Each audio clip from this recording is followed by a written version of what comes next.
Hello बच्चों, स्वागत है आपका आर्यन आर्ट्स क्लासेस में। आज महावीर जयंती है और हम लोग आज महावीर स्वामी के बारे में बात करेंगे, जो कि 12th क्लास के सिलेबस में भी है और कंपटीशन में भी इससे क्वेश्चन पूछा जाता है। और खास तौर से कंपटीशन में बिहार लेवल पर अगर कोई एग्जाम होता है तो ये बिहार से रिलेटेड है, तो वहां से भी क्वेश्चन बनता है। तो हम लोग महावीर स्वामी की अगर हम बात करेंगे तो सबसे पहले हम लोग देखेंगे कि ये एक धर्म को यहाँ पर चला रहे थे। तो इस धर्म का जो शुरुआत होता है, ये धर्म है जैन धर्म। धर्म है जैन। जैन धर्म की अगर हम बात करें तो इसमें जो है 24 तीर्थंकर आए हैं। इसमें 24 तीर्थंकर आए हैं। तीर्थंकर का मतलब होता है कि एक तरह से गुरु। और 24 तीर्थंकर में सबसे पहले वाले जो तीर्थंकर थे उनका नाम था ऋषभदेव। प्रथम जो इनके तीर्थंकर थे उनका नाम था ऋषभदेव। और अगर हम ऋषभदेव की बात करें तो ये शुरुआती दौर में आए और इस धर्म का प्रचार प्रसार किया। अब तलाश में निकल गए ऋषभदेव जी जो है ज्ञान की तलाश में निकल गए, और उनको जब ज्ञान प्राप्त हुआ तो उन्होंने एक नए धर्म का शुरुआत किया जिसका नाम था जैन धर्म। और इस धर्म का सबसे बड़ा मोटो ये था कि इसमें जो है हिंसा वर्जित था, यानी कि इस पर जो है अहिंसा पर इसमें बल दिया गया था, अहिंसा पर। और इसमें तो लगभग 24 तीर्थंकर आए हैं। पहले वाले हैं ऋषभदेव, लेकिन सबके बारे में उतना नहीं हम लोग को जानकारी हासिल करना और सबसे क्वेश्चन बनता भी नहीं है। लेकिन पहले वाले को जानना है कि बस कौन थे, इसके संस्थापक कौन थे, फाउंडर कौन थे। उसके बाद हम लोग डायरेक्ट चले जाएंगे इसके 23 नंबर वाले पर, 23वें तीर्थंकर पर चले जाएंगे, जो कि 23वें जो तीर्थंकर थे उनकी जानकारी हम लोग को हासिल करना है, जिनका नाम था पार्श्वनाथ। पार्श्वनाथ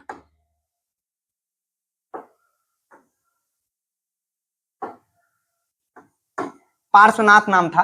तो ये जो है ना, कहा जाता है कि महावीर स्वामी से कुछ साल पहले आए थे और वो जो है अच्छे तरीके से इस धर्म का प्रचार प्रसार किया।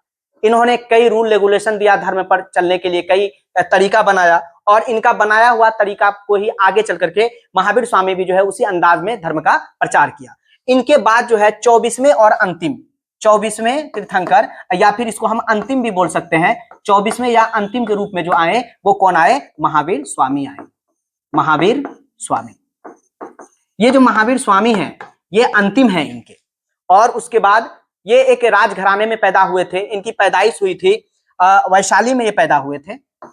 वैशाली में इनका जन्म हुआ था 540 ईस्वी पूर्व में, यानी ईसा अलैहिस्सलाम के दुनिया में आने से 540 साल पहले ये अपने वैशाली बिहार में पैदा हुए थे, जन्म लिए थे। इनके बचपन का जो नाम था, इनके बचपन के अगर हम नाम की बात करेंगे तो उनका नाम था वर्धमान।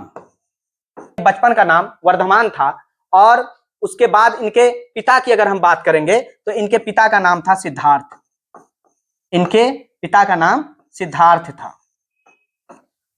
और इनकी मम्मी जो है राजघराने से ताल्लुक रखती थी। इसके पापा भी एक छोटे राजा थे और ये सारा में निकल गए, घर छोड़ दिए। लगभग 30 वर्ष के आयु में ये घर छोड़े और उसके बाद चले गए ऋजुपालिका नदी के किनारे। इनको जो है साल वृक्ष के नीचे इनको ज्ञान की प्राप्ति हुई। जैसे इनको ज्ञान की प्राप्ति हुई फिर ये धर्म का उपदेश देने लगे।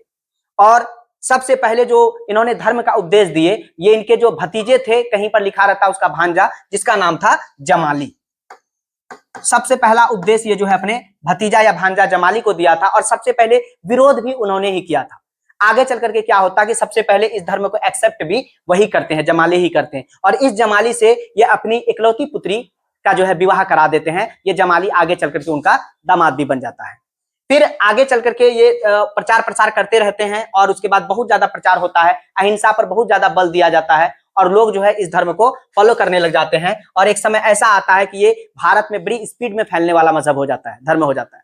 ये धर्म आगे चल करके प्राचीन काल से लेकर के आज तक इस धर्म को लोग फॉलो कर रहे हैं। और इनको जो है इसके मानने वाले लोग महावीर स्वामी के जन्मदिन पर जो है ना ये इसका जो है जयंती मनाते हैं। ठीक है, इन पर और भी चर्चा हम लोग आगे करेंगे। तब तक के लिए धन्यवाद।